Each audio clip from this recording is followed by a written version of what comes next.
Welcome to Name 3 Songs. I'm Sarah Fagan. I'm Jenna Millian, and this is a podcast where we talk about music and pop culture from a feminist lens and teach fans how to be more critical consumers. All while empowering fangirls, because let's be honest, fangirls knew about that band way before you did. So obviously we're back, which is crazy. We're so back! So exciting! So happy to be here. We're going to be getting into more detail about everything that was happening with us in a second, but we just thought we should do a little brief intro about what we're talking about today because we have a lot going on. Yes, so we're going to talk about what's been going on with us personally over the last little while we've not been in your feeds.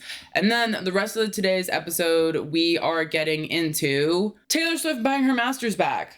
True. What a way to kick off. So many thoughts, so many opinions. Not that one to talk about it, No, not actually that much to say. Not that much to say, which is crazy. And then on top of that, we have Sabrina Carpenter, who is releasing another new album only 359 days later. Which is crazy. Man's Best Friend will be out at the end of the summer, and there's been a lot of discourse about that. Yes, specifically, is Sabrina Carpenter reverting back on feminism, or is it all just satire? So much to think about. Stay tuned to find out. And then lastly, we're wrapping it up because it is Pride Month. A lot of the girlies are dating boys. People are big mad. We have Billie Eilish. Well, she's only publicly dated men. Then we have JoJo Siwa dating a man. We have Fletcher dating a man. Most specifically, people are mad about Fletcher. So we're going to be breaking all of that down throughout the course of this episode. But it's time for us to catch up. Well, Jenna and I are in the same room. On the same couch. And we're always going to be in the same room, on the same forever, couch. For the rest of forever. Our lives. Well, the couch in the room might change, but we will be in the same space. Which is very exciting. This is absolutely crazy because if you guys have been listening to us since 2020, literally 5 years ago, you know that we've always been remote. We've always been on Zoom, Riverside, video in different places. Yeah. On different internet cable sources. Yeah, there's been like 2 times that we've been in the same place. Like ever. Yeah. For recording. So this is just very exciting that we get to do this in person. The announcement really is that I moved from Texas to New York. I was in Austin, Texas. If you guys listen, you know, ride or die, big Austin, Texas girl. But it was time. It was time for a change. We're up here in New York City, baby, and it feels really good. Yeah. We've been going to lots of shows. It's been really We've been fun. readjusting to life. Yeah, so we took some time off for some personal reasons and also so Jenna could readjust and so we could like recalibrate and figure out like what we wanted to do with the podcast now that we're in person, because I feel like it changes a lot of things in very good ways, you know? Because we finally got to like properly do this in person. We've been really enjoying doing the artist interviews and now we get to do those with artists in real life. So like we're coming for Zach Sang. We're coming for Zach Sang. Which is great. And it's just been really cool because like Jenna said, like we're getting to go to shows together like all the time, which is really fun, and like experiencing all these things. It's just like funny because I feel like we've talked about this before on the podcast, but it's like New York is such like Austin is the music city, but like in a different way. Yeah. You know, and so it's like there's so big much time different energy. It's pretty crazy. That's different to like what Austin's music energy is.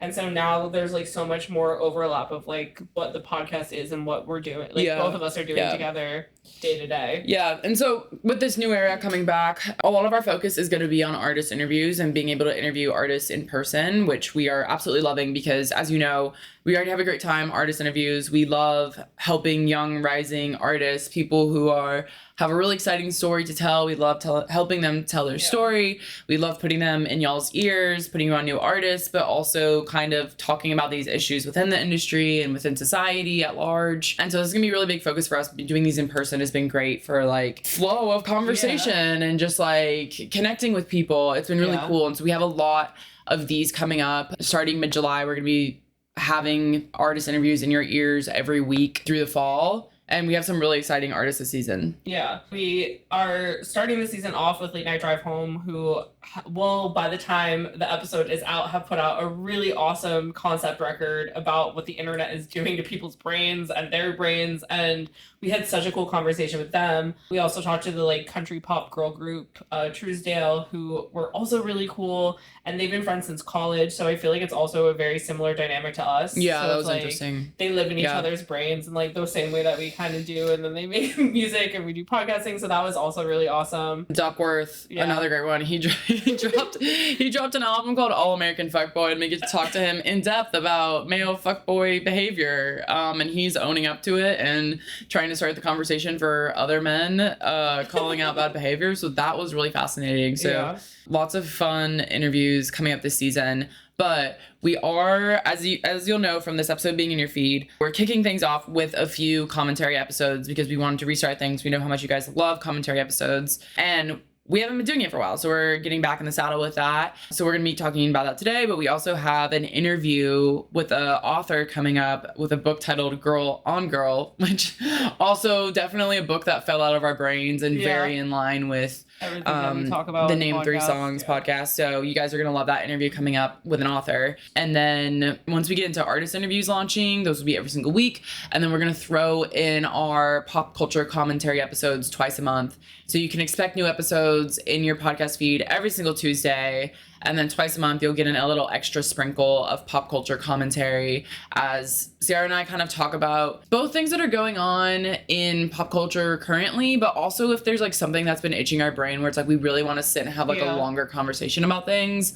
A lot of the artist interviews we've been doing have been sparked longer conversations for Sarah and I. Yeah. So we might do like a reaction kind of episode and pull in what else has been going in pop culture based on conversations about the internet and conversations about dating culture and stuff like that. So we're excited to kind of play with those more and have fun and again just like get back to like what's been happening with pop culture and all of our thoughts on it, because there's been a lot going on that we've just been talking about in regards to like Charlie XCX and Turnstile, Sabrina Carpenter, like all these people, all these things that have been happening that I think are bigger stories. So it's not just like in the moment things. So it's kind of a mix between the like pop culture news conversations that we've been having over the past couple of years and also the like more long form discourse, like I mean, like, as you know, like episodes that we used to do. Towards the end of last year, we dropped some episodes of like deep dive on like, you know, Brat Summer, deep dive on like Chapel Roan's kind of arc, where it's these things where we like to see how things play out a little bit in order to have like a bigger picture conversation. So definitely expect more of that with this season as we go forward. But we do have another very exciting thing, which is that we are moving over to Substack. And when I say moving, I mean our website. So, you know, unless you guys wanted to like read show notes, you probably haven't interacted with our website very much. However, we wanted to make things more fun, more interesting, more communicative. So we're moving over to Substack.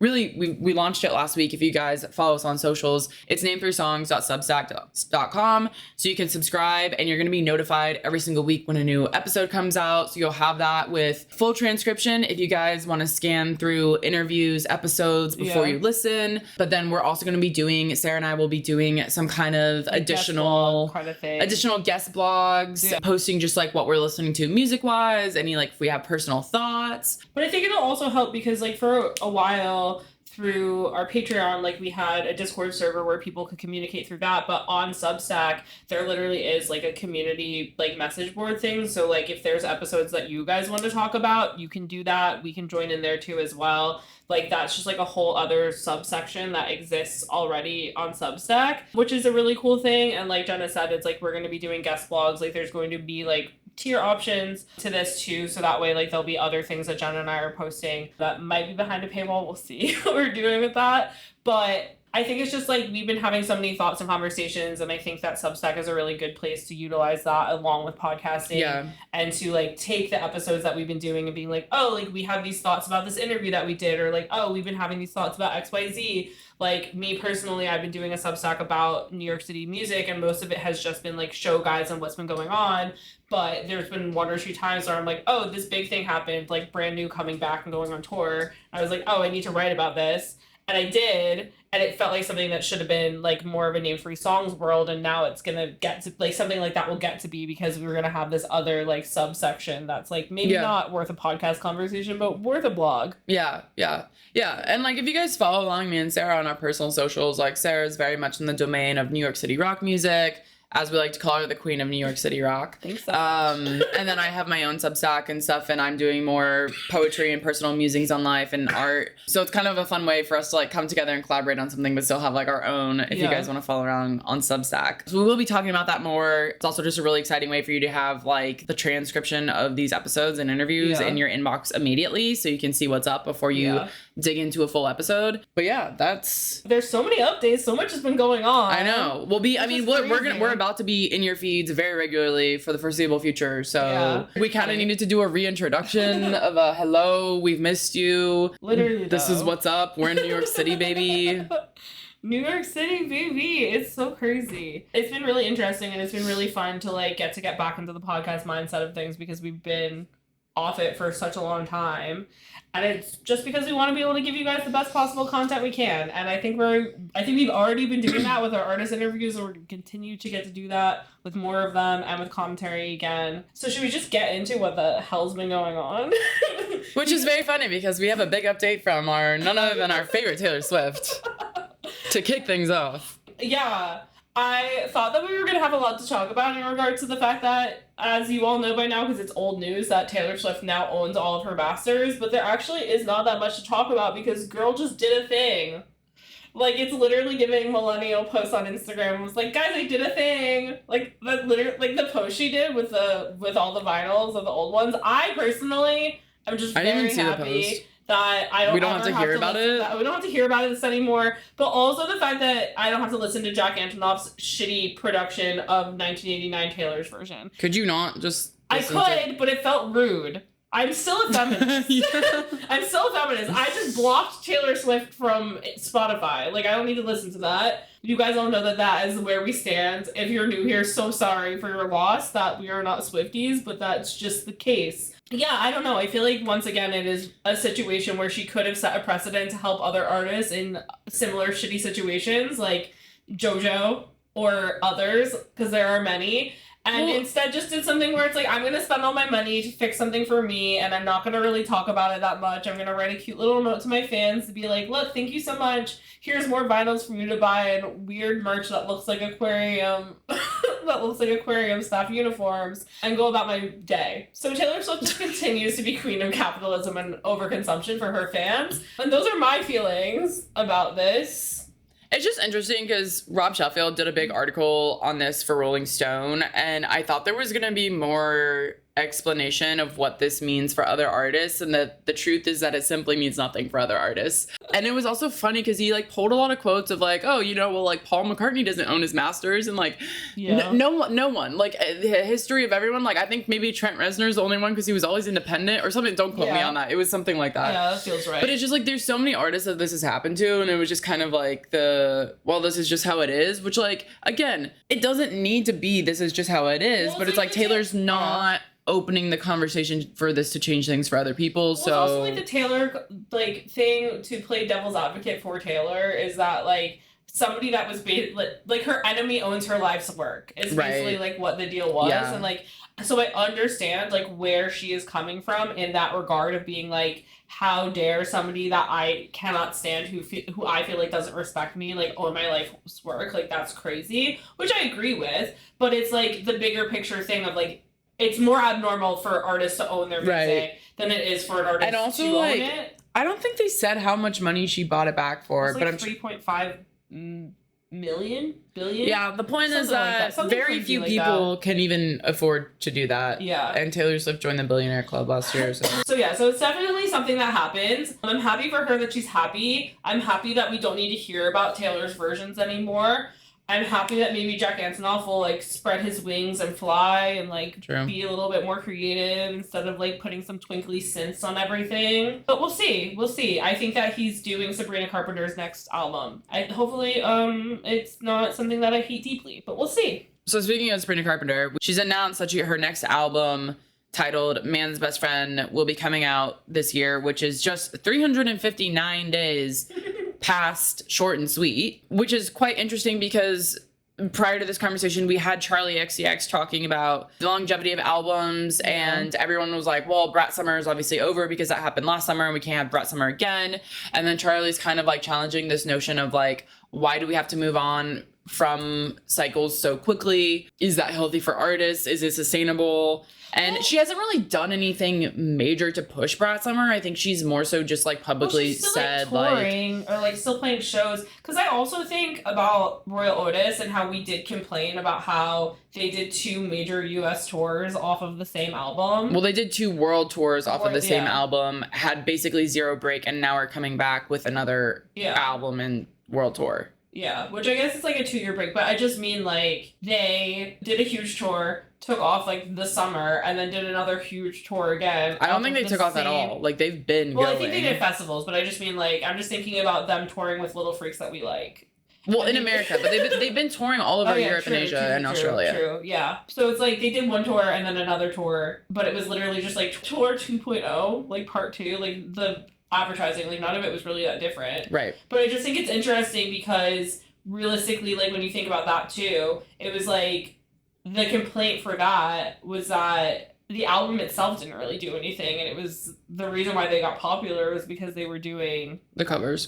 Yeah. And so that was also like an interesting thing because I feel like Brat in and of itself is like this big thing, this like big moment where it really had like a cultural impact, and like having that like last longer and be something where it's like, oh, like, because like realistically it's like Charlie wanted it to get her to festival season. Yeah. Like that's no matter, like I think that the conversation about art and all that is true because we understand Charlie as fans of her, but realistically it's like you're making this last longer because you want to make it a festival season because it's a festival album that you didn't do festivals on.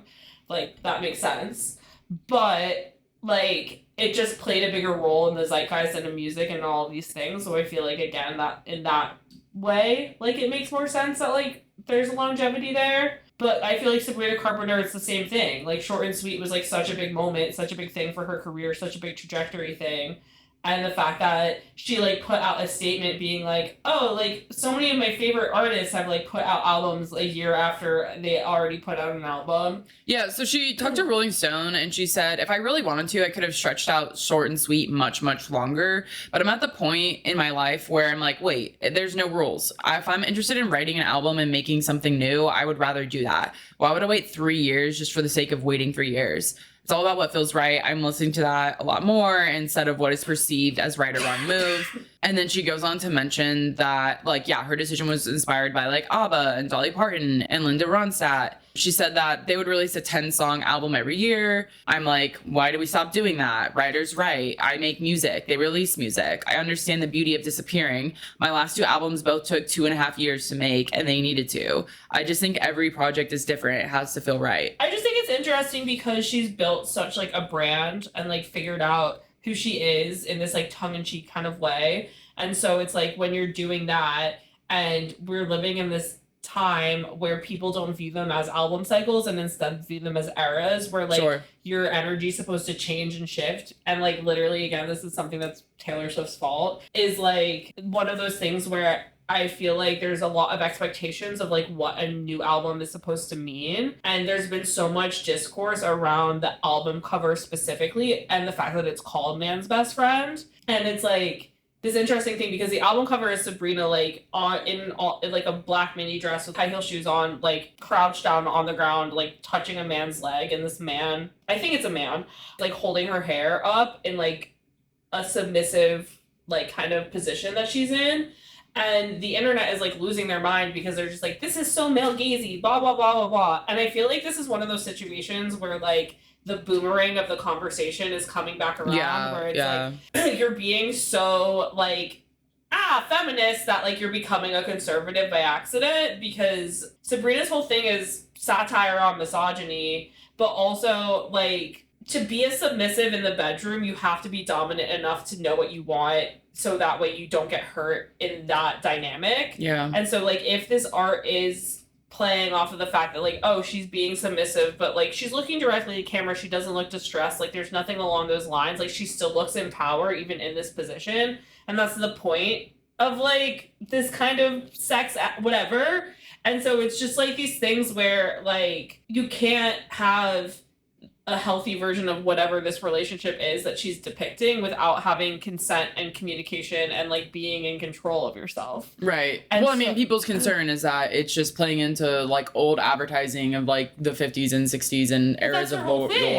Like, no, I know. Yeah, I know. But like people's concern is that there's not the healthy aspect. Like there's not the consent. There's not the. My question is, and again, it's like I know you're just speaking for other people, is it's like, why would that be the assumption when Sabrina Carpenter's literal whole thing is to be like, oh, I'm owning my sexuality. And she's like, kind of been doing this pinup thing. And she's been doing the pinup thing, and like the whole play on is like classic Playboy, classic pinup. That's like her vibe. Yeah. And it's never like, because it is so theater kid, because it is so camp and like so like Sabrina, it's very for the girls, not for men, regardless of like what people are saying. And it just makes me think of that tweet where it's like, I'm 17 and afraid of Sabrina Carpenter. It's just like that kind of mindset of like sexuality. But this is also a conversation that's been going around about like movies and like TV shows and all this stuff where like Gen Z and younger are moving into this like prude space where they're just like, I don't need to have a sex scene in that movie. That sex scene was unnecessary. That nude scene was unnecessary. Like all this stuff. And we're moving into this space where it's like, why is this woman whose whole thing is playing on being horny? And like, why are you not letting her be horny in a way just because you're viewing it as male gaze when there are so many women who like to not have to be in charge in the bedroom? You know what I mean?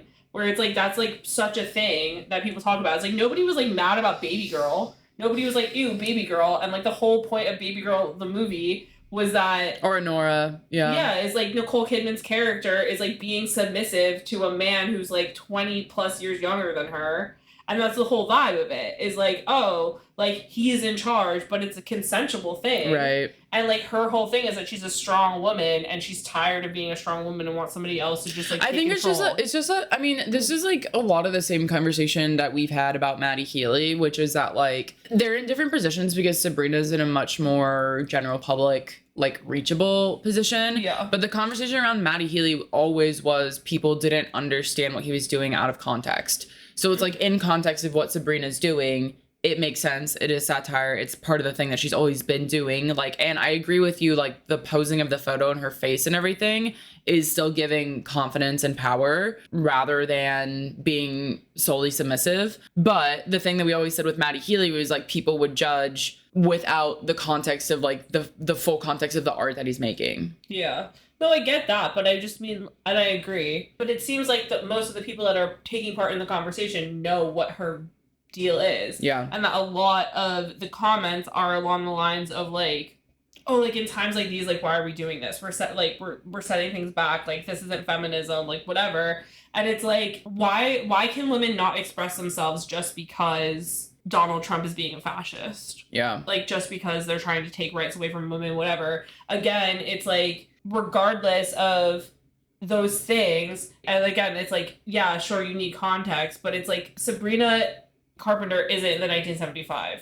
Like, yeah, they're both like very famous, but Sabrina Carpenter, everybody knows her. Like, right. She's like on the TV. She's doing commercials for Dunkin' Donuts where she's and like Tresemme and like, or like whatever hair care brand she's doing, and she's like, because you know I love a good bang, and it's like about her bangs, whatever. And so it's like the world is aware of like Sabrina Carpenter is a tiny girl who likes to fuck, like that's like that's her brand. And so like when we're living in that space, like I just find it so interesting that people are like, oh, like in like this current political like climate, like how dare you do this, blah blah blah. And it's like girls can't like to be thrown around in the bedroom because Donald Trump's a shitty president that's trying to take our rights away outside of the bedroom. I'm like, I'm pretty sure I'm like utilizing my First Amendment rights of freedom of speech by letting a man do this to me. Oh my god. I just find it really interesting that it seems like because of the brain rot of like each album is a new era and a new energy for an artist, it seems like they think that she's taking a step away from satirical misogyny. I don't think that's what it is. But that's all I can... No. I think people are just genuinely... I'm saying I understand people's reactions. I don't agree with people's reactions. I understand where their reactions are coming from. Yeah. Because it's just the nuance that's always been lost when you get to a certain point of commentary, like, period. It's also just to see, I think, a white girl sexualizing herself in this way. It's like, if we think about like Britney Spears earlier, like Britney Spears throughout her career, like, has always sexualized herself, but it was in a, I'm sexualizing myself because I'm going to be sexualized anyways and I want to show off my body. And this is a Sabrina being like, it's not even that, it's like she's not doing it in the same way, which is interesting. It's a tongue-in-cheek playing of a character. It's like her whole thing is she's a little bit playing a character. Yeah, she's like, whereas like Britney Spears has always been like just showing up as herself. And I'm just thinking of like past episodes we did with like the post Disney pipeline of like Demi Lovato, Miley Cyrus, like Selena Gomez coming out and like doing sexual and then walking it back. But this is just like a fully like a character in a world that Sabrina's stepping into. I don't think people are misunderstanding it because of the album cycle. I think people are concerned and hesitant, probably because of the political state we're in currently, of like, there's a lot of people who aren't respecting women. And so something like this feels very alarming to them because they're not used to seeing it done in like a willing Sabrina willingly doing this kind of way. I think it's more so just shocking to the social norm. And that's why people are having that type of reaction. I understand that mindset and like I understand it in that regard, but I think again it's just that thing of like the only way we're gonna get anywhere in regards to like what is going on politically is if we don't let it control us. And like that feels very much like the expectation of like, oh, you have to subvert your art and like change things because the political climate is weird, you know what I mean? Just like the expectation of like, oh, you have to like amp up your feminism to a way that's like so obvious that it's feminism, otherwise I'm gonna feel you're doing it wrong. I don't know, I just like don't like that it's being judged in this way that's like taking away clearly her artistic choices that she's making or whatever the well, wait, I saw a funny thing because like the song that she did drop was really funny. I can't remember if you said this or if it was written in an article, TBH, but it was like her music video was very Lana Del Rey, and Lana Del Rey was doing Lana Del Rey like in a serious way, I did say this. And Sabrina's doing it in a camp way. Yeah, because Lana Del Rey's thing was like, I'm an adult Lolita, and Sabrina Carpenter's thing is like, you think I'm an adult Lolita. And I find it like really, really interesting. Because she is like subverting all of this stuff, but because like there are these expectations of like what women are supposed to be like or what they're going to be like or whatever, people are getting upset because she's not being exactly what they think of. And it makes me think of the topic that we talk about a lot of like the glass box that pop stars get put in by record labels, and it's like instead the consumer's putting her in this glass box. But also, but like this is the whole point. Like, I almost forgot. This is the whole point. Is that, like, she has to do artists generally have to do things to push boundaries, to start conversations. There's always going to be a backlash. There's always going to be a group of people that don't get it so that we can have these conversations. Like, that's, like, part of the point of doing anything that's commentary-wise, that's satire-wise, whatever. So it's, like, there was always going to be a reaction. There was always going to be a conversation about it. I think it's just, like... yes, I agree. And I think that she makes all of her choices because she wants there to be discourse. Like, I think that that's part of it. Because, again, it's like you read interviews with her, you watch her do interviews. Even, like, listening to her music, it's like she's very clearly smart. She very clearly always knew what she wanted to be doing, like, all of this stuff. And so it's just really... she's very clever. Like, everything she does is very clever and very smart and very thought out. But it's the thing where, like, people who have been... historically on her side and historically like thinking positively about her are now just kind of like, Sabrina, you went too far. And I feel like I don't think her mindset was that people who are her fans were going to be making comments. I feel like she thought that conservatives were going to be like, oh no, clutching my beads, Sabrina Carpenter's maybe going to give a man a blowjob. And it's like, yeah, I'm pretty sure she does that every day.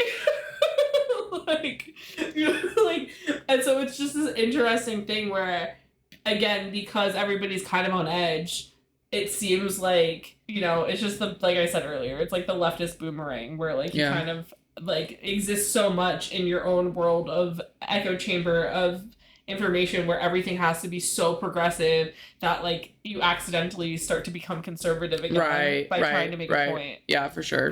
You want to just go to the next one? Yeah, and I think that's really interesting with everything else that we're talking about today, because we've had an epidemic of queer women in media and pop coming out with a boyfriend.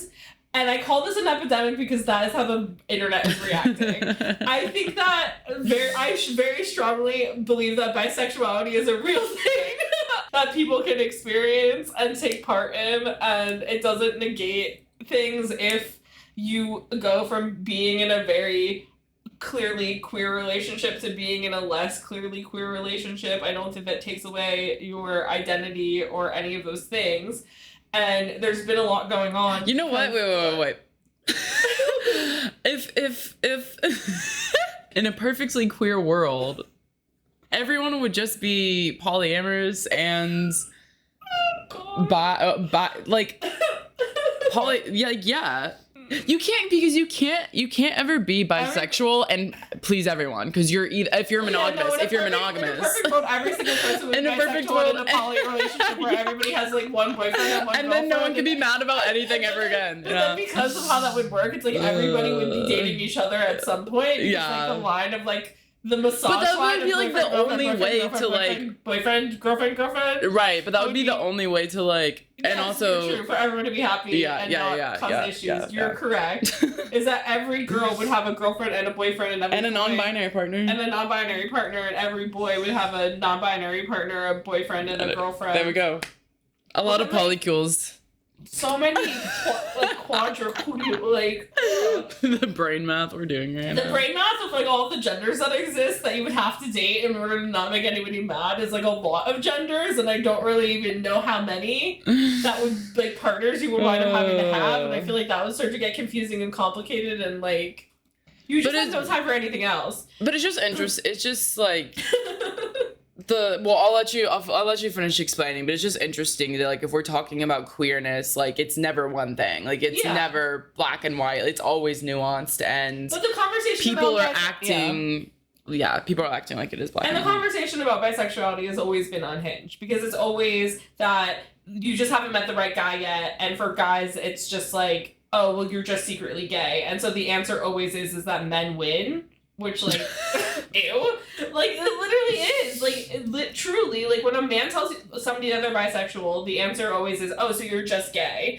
And when a girl tells you that you're bisexual, they're like, oh, you just haven't met the right man yet. Right. And we, unfortunately, right now, are living through a situation where there have been multiple bisexual women within the same, like, month to 2 months that Or lesbian. Yeah, or lesbian. Just, like, queer women that exist in the queer sphere. Previously claimed lesbian women. Who are now coming out with boyfriends.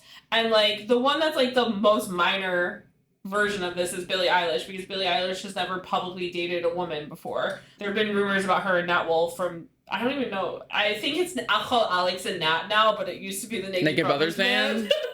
Depending on how old you are. They were on tour together, and now they're dating, and there's been paparazzi photos of them kissing out and about. So, like, that whole thing, and everybody's like, Billie, what about taking that girl to lunch? But people are kind of... She's like, I already did that. People seem to be less mad about that. But the first domino that fell of this was JoJo Siwa, which I think is so funny, just because it's JoJo Siwa. And also the wild statement she made, like, what, a year ago? Like, last year, summer? When she made that statement where she was like, oh, like, I want to invent a new genre of pop music, gay pop. And it's like, Chapel Roan Summer? Lady Gaga. Like, what?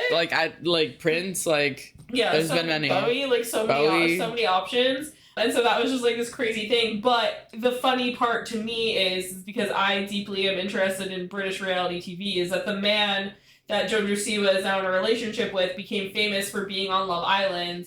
And not so much for the couple that he was in, but for having a bromance that went on to spark like lots of reality TV and like hosting things for him and his best guy friend that he made on the show called Kem. Interesting. And so this guy, his name is Chris Hughes. He's like 32 years old. JoJo Siwa was 22, so there's a 10-year age gap. And also like 10-year age gap isn't terrible, but the 10 years of the specific age gap is a little bit terrible. Yeah. Because she's still just a baby. And he has been an adult for like 12 years. But whatever. Besides the point is that they met on Big Brother, and JoJo Siwa went into Big Brother saying that she was a lesbian and she had a non-binary partner that was also a big age gap. And she spends the whole time on Big Brother like talking about this partner and like what's going to happen when they leave Big Brother and like maybe going to Australia to be with them and their whole relationship. And there was this situation where this older actor, Mickey Rourke, was in the house for very few days. And he made a very homophobic comment, and Chris Hughes stood up for JoJo Siwa, and they already were like hitting it off, and then that kind of were like made them be like, oh my god, are we twin flames? Are we soulmates? Like, what's going on here? This is crazy. And then like Big Brother, like Celeb Big Brother is like a lot shorter than normal Big Brother. I think it's only 3 weeks. I don't know, but throughout the time that they're in the house, JoJo Siwa decides that she doesn't identify as a lesbian anymore. She realizes that she's queer because that feels more comfortable with like who she is and what she's experiencing. And like her and Chris Hughes are like cuddling, and they're like spending so much time with each other. They're like touching a lot in swimming pools, which I feel like is really intimate. They're like sleeping in bed together. They're like doing lots of dances together. Wait, I think the moral of the story here is if you ever have a friend who you think is a crush, just go swimming together and find out what happens. Yeah, so there's a lot going on between them, and they keep just being like, we're just best friends. We just have a really deep connection. There's just like a lot happening. Just two here. friends. Just we two cuddle friends. in bed. It's not gonna kiss. And then like when the show's over, they like go on a press tour together where they're like holding hands. Like and, we're still just best friends. And everybody's like questioning them, being like, what's your relationship really like? And like they're just like, we're just two platonic friends. And then recently, Chris Hughes posted a photo on his Snapchat because that's what British celebrities make their money off of them like clearly not wearing any clothes, like in bed cuddling, which was like crazy. And then they finally had to admit that they're dating. But it's just like this insane thing because JoJo Siwa is so young and she's been on camera since she was a small child. She's so media trained. She so knows all of these things. She's never really gotten to live not in control of anybody. And I think Big Brother was like the first time that she was just like, oh my god, I don't have a handler. My manager's not here. My mom's not here. I can like just be who I am without anybody whispering in my ear. No, stop doing that. Don't do that, whatever.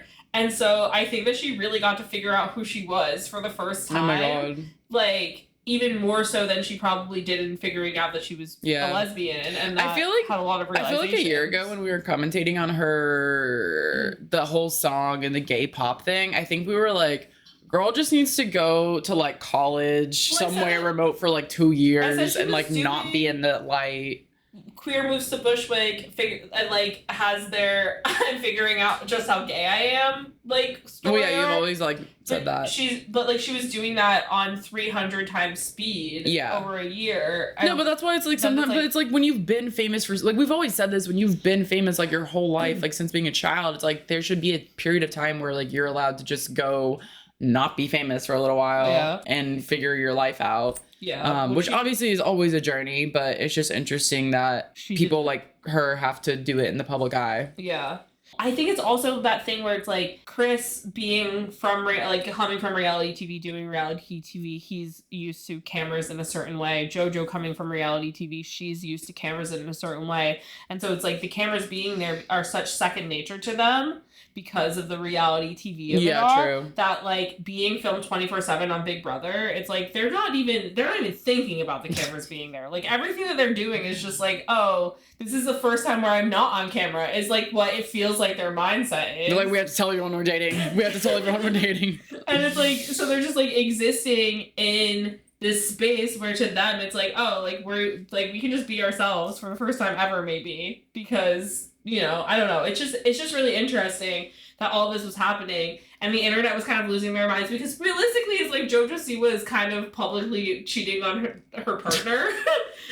And so like there is that aspect of it. And like there was like a whole thing where like JoJo's partner had sent like a letter or like made a phone call or something, like didn't say that they love JoJo, and like JoJo freaked out and was like, what is this person thinking? But I feel like this whole thing, well, number one, funny that this is happening during Pride Month. Yeah. Number two, I feel like no one's been mad about it. They're just like, okay, this is happening. It's like, it's been really really interesting because I think because JoJo is so young, people are being... And the whole thing a year ago was so wild that they're just like, okay. But I think also because she's so young, people are just like, she's figuring herself out. Right. Like, being queer is a journey. She's figuring out where she falls on this barometer of queerness, whatever. And so I think that there's a little bit more wiggle room of like what people are accepting. Like the anger was more so about the age gap, that Chris Hughes should know better, and that they think that he's taking advantage of the fact that she's like so famous and he's just Chris Hughes from Love Island. And then also like the fact that she was kind of cheating on her partner, but like what does she know? She's a child was kind of the vibe about that. And I feel like that's in complete opposite of what's been going on with Fletcher, who also has like been very much like in the spotlight for it. I feel like she's been known for at least a decade, like in one way or another, like online. And her whole thing has always been that she's queer, mainly dates women publicly. A lot of her lore is about like her relationships with women. Her music is about being with women, loving women, all that kind of stuff. And at the start of and she was super on TikTok, super on the internet, super, super, super online.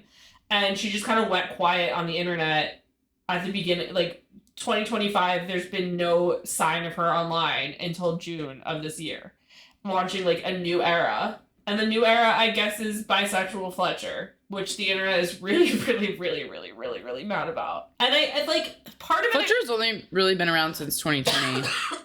That's fine. But she was on American Idol or something. Oh, I don't know about that. Like she used to be. Her name's Carrie, and like it was like under something else. But like yes, technically like on the internet like. As Fletcher since 2020. But she's just like existed in different versions for like a while. Yeah. But basically like everybody's really mad because, and I feel like this is the main valid part of this, is that Fletcher's made her whole career off of the fact that she dates women. Yeah.